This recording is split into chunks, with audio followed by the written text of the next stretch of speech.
प्रिय विद्यार्थी एम किसी क्लासेज में आप सभी का एक बार फिर से स्वागत।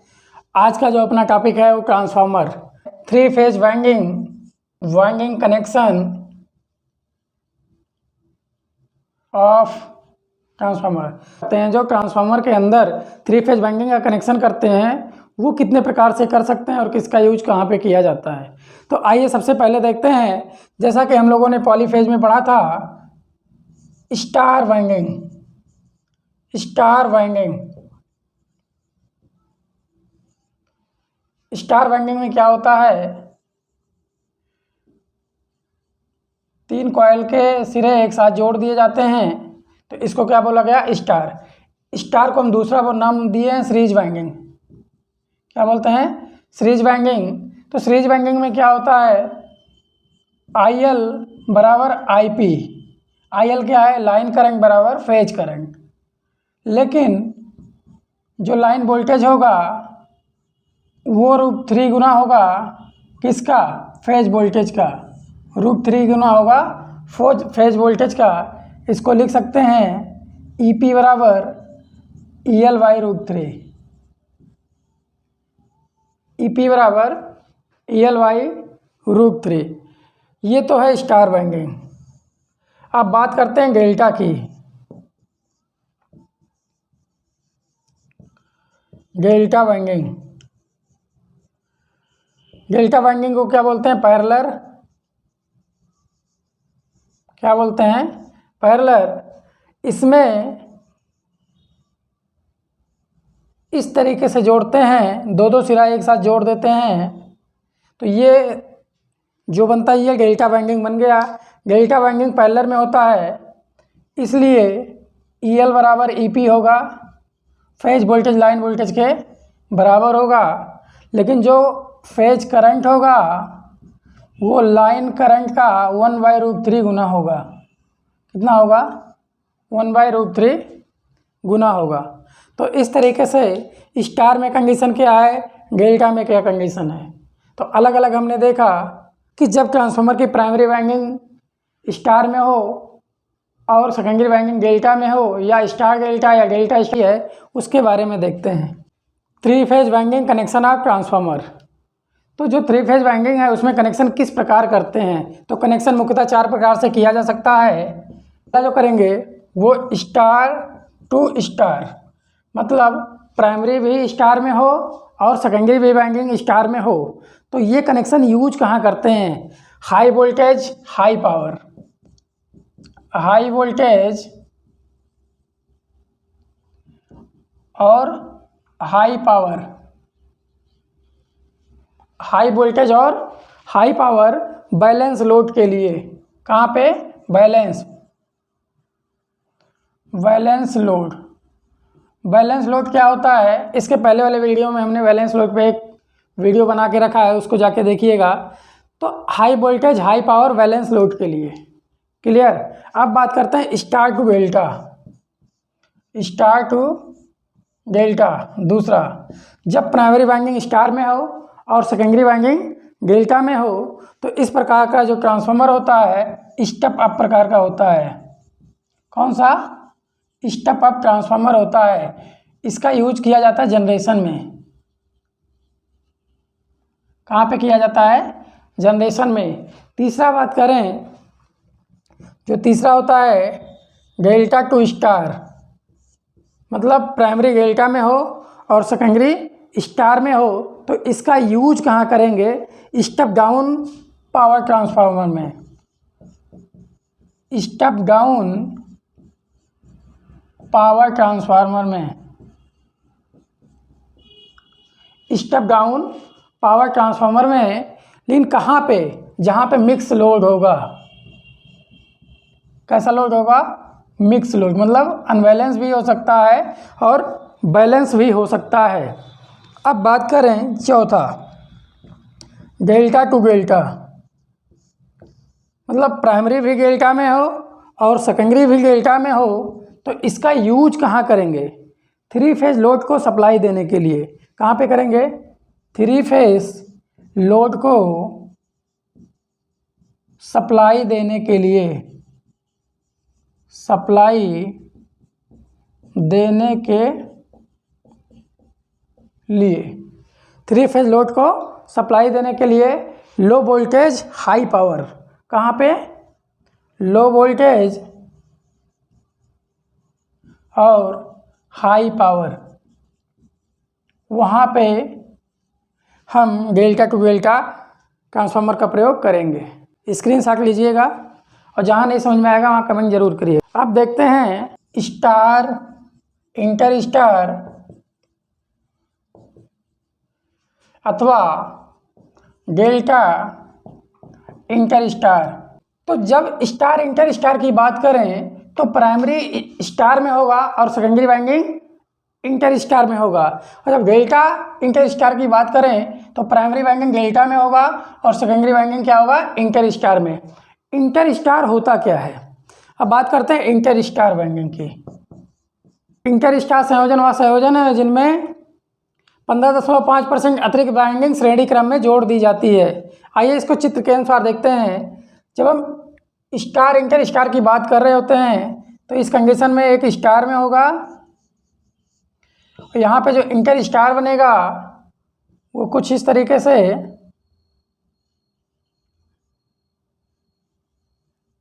तो इसी में क्या हुआ, 15.5% टर्न अधिक जोड़ दी गई,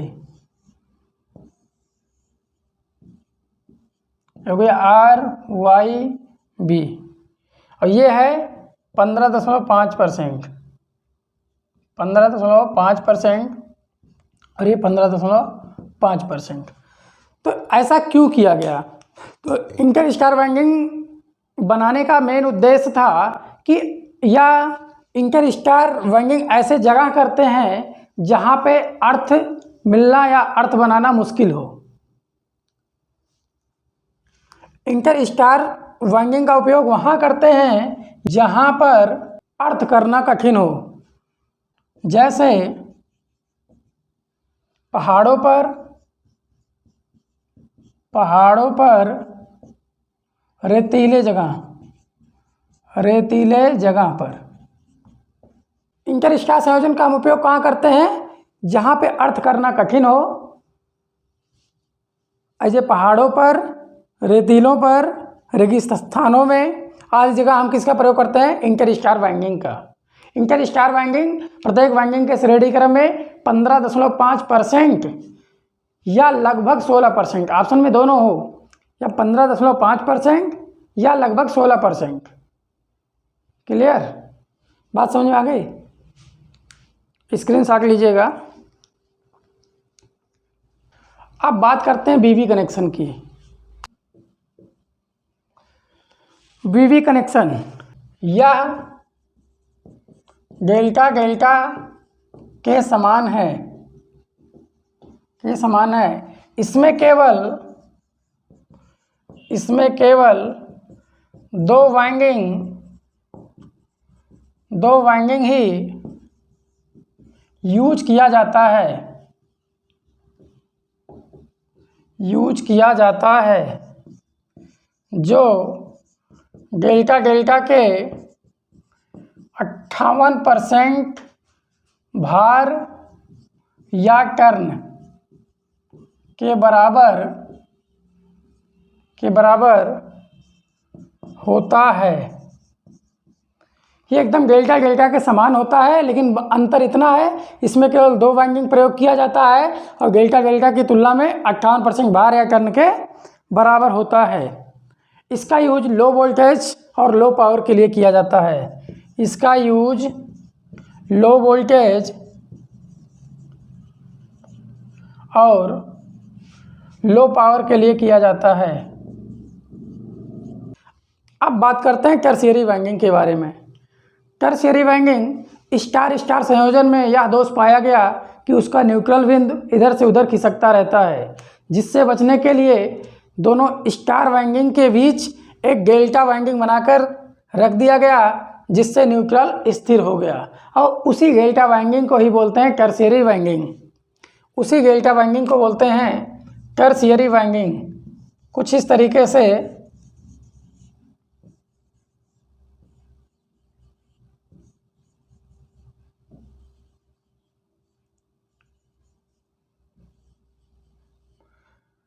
तो ये है टर्शियरी वाइंडिंग, इसी को बोला गया क्या, टर्शियरी वाइंडिंग। स्टार स्टार के बीच में एक डेल्टा वाइंडिंग बना के रख दिया गया जिसको बोला गया टर्शियरी वाइंडिंग। ऐसा क्यों किया गया, क्योंकि न्यूट्रल बिंदु इधर उधर खिसकते रहते हैं, स्थिर नहीं रहता है। टर्शियरी वाइंडिंग के यूज से न्यूट्रल बिंदु, न्यूट्रल पॉइंट स्थिर हो जाता है। क्या हो जाता है, स्थिर हो जाता है, जिससे इस प्रकार के ट्रांसफार्मर में अतिरिक्त लोड संयोजित किया जा सकता है। बात समझ में आ गई। तो ये रहा टर्शियरी वाइंडिंग। अब आगे देखते हैं टीटी कनेक्शन अथवा स्कॉट कनेक्शन। ये क्या होता है, इसमें दो ट्रांसफार्मर प्रयोग किए जाते हैं। इसमें दो ट्रांसफार्मर प्रयोग किए जाते हैं, एक है मेन ट्रांसफार्मर और एक है टीजर ट्रांसफार्मर। एक है मेन ट्रांसफार्मर, एक है टीजर ट्रांसफार्मर। दो ट्रांसफार्मर प्रयोग किए जाते हैं, एक है मेन ट्रांसफार्मर और दूसरा है टीजर ट्रांसफार्मर। अब बात करें जो मेन ट्रांसफार्मर का प्राइमरी है और टीजर ट्रांसफार्मर के प्राइमरी, इनमें जो टर्नों का रेशियो होता है, बहुत बार पूछा गया है। मेन ट्रांसफार्मर प्राइमरी,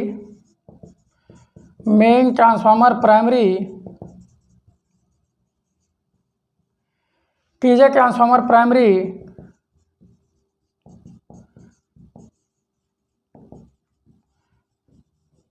लिख सकते हैं। मेन ट्रांसफार्मर प्राइमरी और टीजर ट्रांसफार्मर प्राइमरी के टर्नों का अनुपात जो होगा वो होगा 100:86.6। बहुत इम्पोर्टेंट है।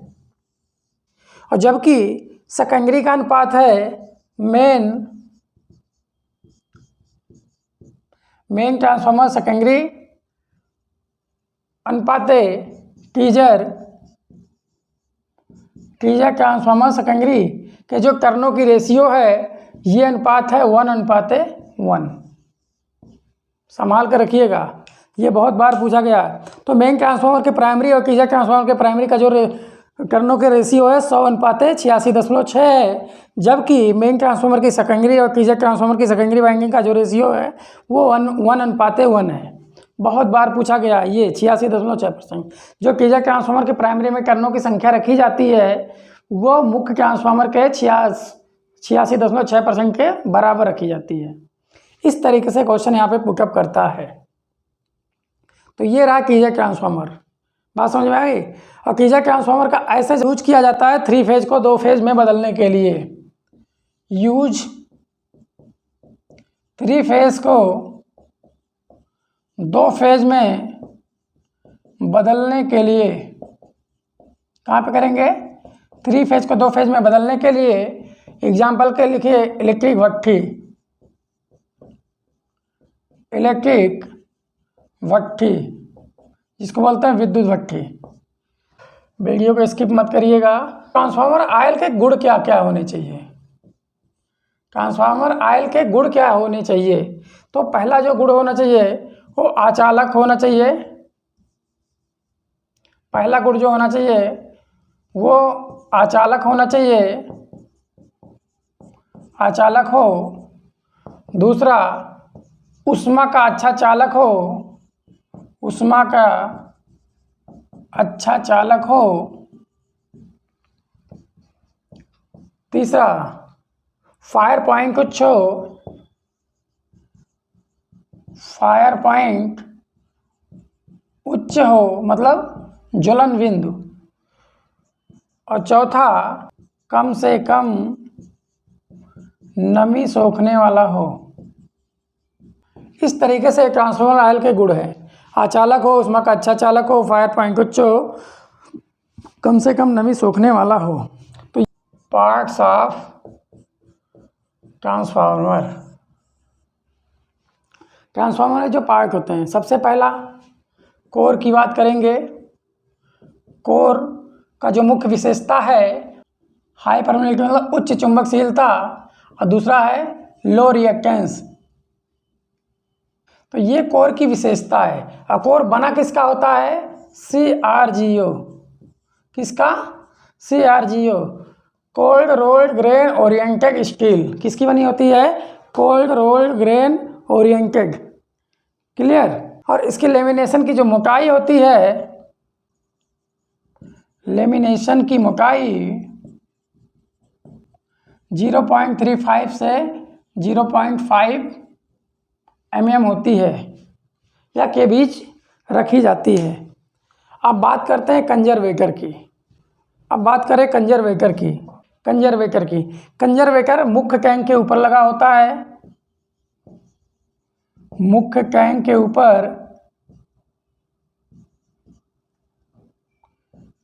ऊपर लगा होता है, जिसमें आधा 1/2 या 3/4 ऑयल भरा होता है, जिसका मुख्य उद्देश्य या जिसका मुख्य कार्य तेल के स्तर को बनाए रखना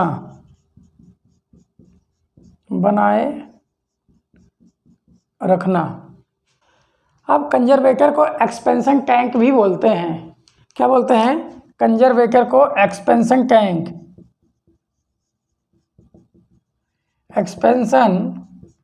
टैंक भी बोलते हैं। क्यों?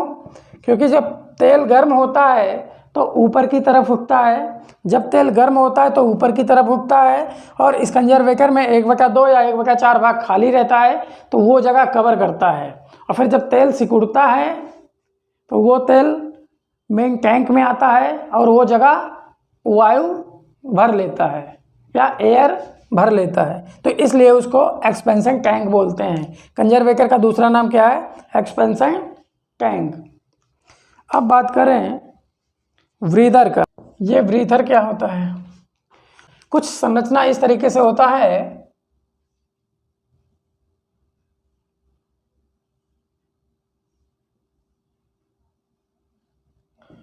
इसमें भरा होता है सिलिका जेल। क्या भरा होता है? Silica gel.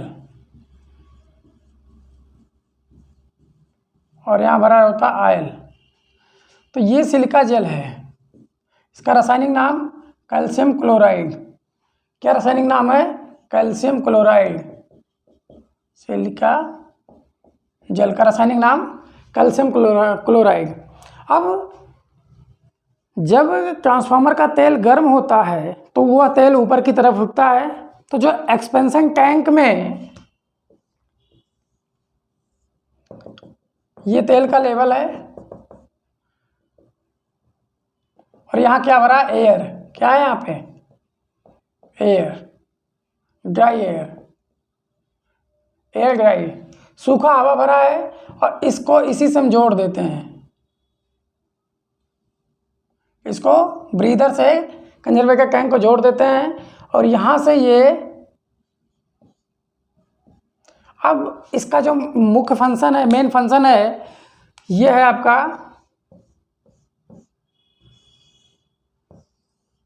ट्रांसफार्मर।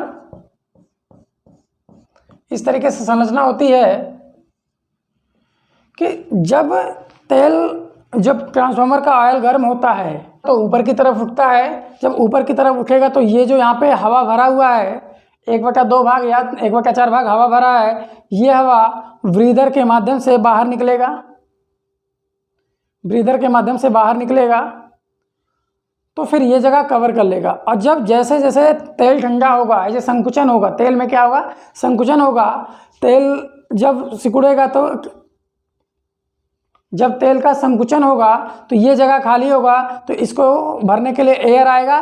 तो एयर आएगा, ये तो नमी युक्त एयर होगा, तो ये सिलिका जल नमी को सोख लेगा और यहाँ शुष्क एयर दे देगा। फिर ये जगह अपना कवर हो जाएगा। इसलिए इसको बोला गया एक्सप्लोजन वेंट, सॉरी, इसलिए कंजर्वेटर टैंक को क्या बोला गया? एक्सपेंशन टैंक भी बोला गया। क्यों? क्योंकि जब तेल गर्म होता है, ऊपर होता है, तो भी काम करता है, और जब तेल सिकुड़ता है उस समय भी ये काम करता है। तो जब अब एक क्वेश्चन यहाँ पे बनता है कि जब सिलिका जेल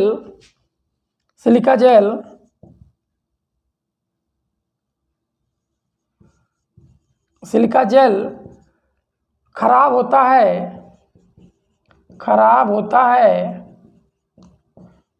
तो सिलिका जेल खराब होता है तो वह गुलाबी हो जाता है, या बोल सकते हैं कि नमी युक्त सिलिका जेल का रंग क्या होगा, गुलाबी होगा। और शुद्ध सिलिका जेल कैसा होगा, शुद्ध silica gel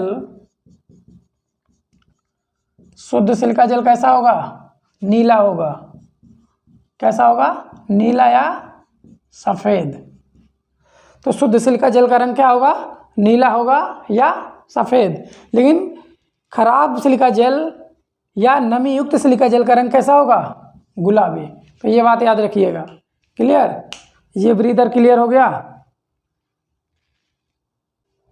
explosion went,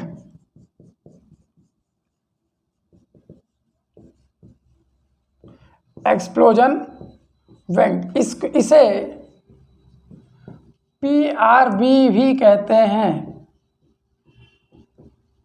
PRV pressure release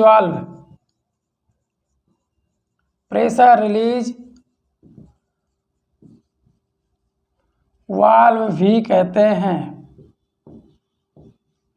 या जब ट्रांसफार्मर के अंदर कोई फॉल्ट आता है तो गैस ज़्यादा बनता है। जब कोई इंटरनल फॉल्ट आता है तो गैस ज़्यादा बनता है और उस गैस को इसी PRV के माध्यम से निकाल दिया जाता है। इसकी संरचना कुछ इस तरीके से होता है, कुछ इस तरीके से ट्रांसफार्मर में देखा गया होगा। तो ये है एक्सप्लोजन वेंट। इसमें एक एल्युमिनियम की पत्ती होती है।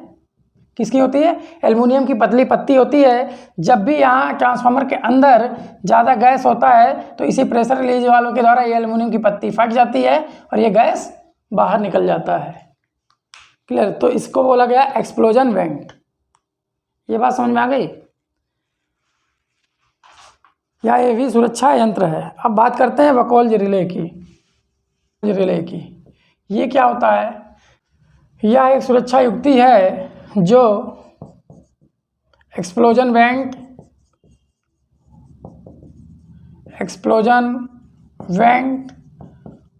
और बकौल्ज रिले एक साथ लगाए जाते हैं। बकौल्ज रिले एक साथ लगाए जाते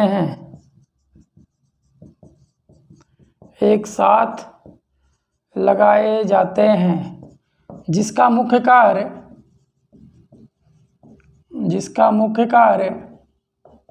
बकौल्ज रिले का मुख्य कार्य क्या है, इंटरनल फॉल्ट को सूचना देना। जिसका मुख्य कार्य इंटरनल फॉल्ट को अलार्म के द्वारा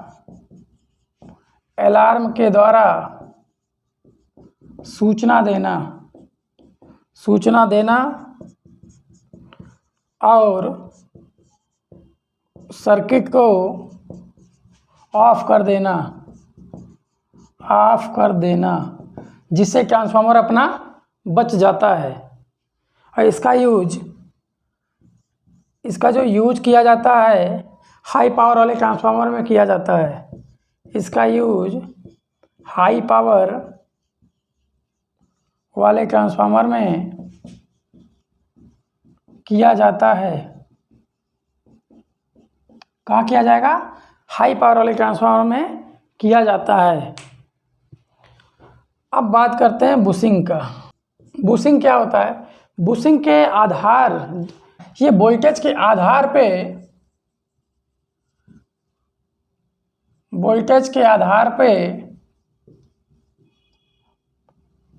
बनाया जाता है। इसकी लंबाई जो होती है वो वोल्टेज के समानुपाती होती है।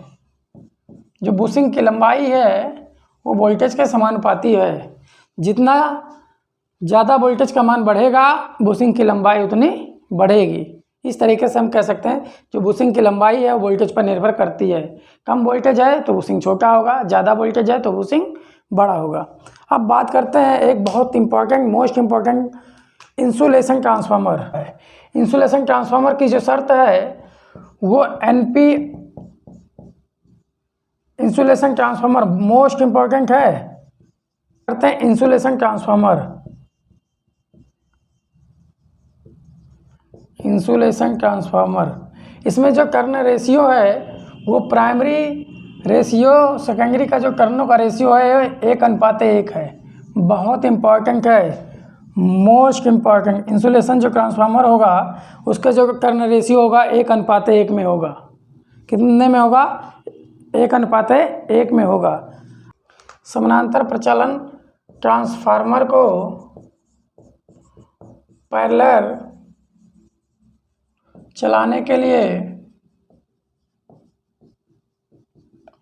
आवश्यक शर्तें